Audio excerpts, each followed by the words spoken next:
Mantan Hakim Mahkamah Agung MA Artijo Alkostar meninggal dunia pada Minggu tanggal 28 Februari tahun 2021 pukul 14 waktu Indonesia Barat dalam usia 72 tahun.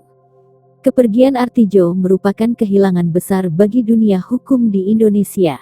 Artijo adalah sosok yang selama ini dikenal memiliki integritas, jujur, dan tak pernah ragu memberi vonis lebih berat kepada para terpidana kasus korupsi yang berniat menurunkan hukumannya di tingkat kasasi.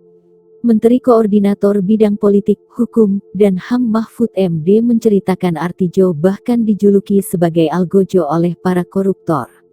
Dia tak ragu menjatuhkan hukuman berat kepada para koruptor tanpa peduli peta kekuatan politik, ujar Mahfud pada akun Twitter resminya @mohmahfudmed.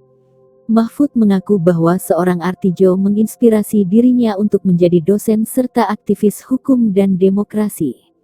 Juru bicara MA Andi Samsan Nganro menilai, selain jujur, Artijo juga dikenal sebagai sosok yang baik dan tekun dalam melaksanakan tugasnya.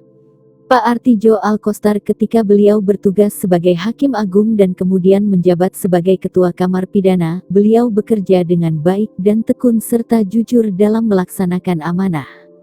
Selamat jalan Pak Artijo, tutur Andi. Adapun dikutip dari tribunnews.com, Ketua KPK Firly Bahuri juga berharap bahwa semangat Artijo untuk memberantas korupsi dapat menjadi pedoman bersama. Kita akan mendoakan beliau supaya dilapangkan jalan ke surga, berdoa dan keluarga yang ditinggalkan mendapatkan ketabahan dan semangat beliau memberantas korupsi kita jadikan untuk semangat kita semua, ungkap Firly.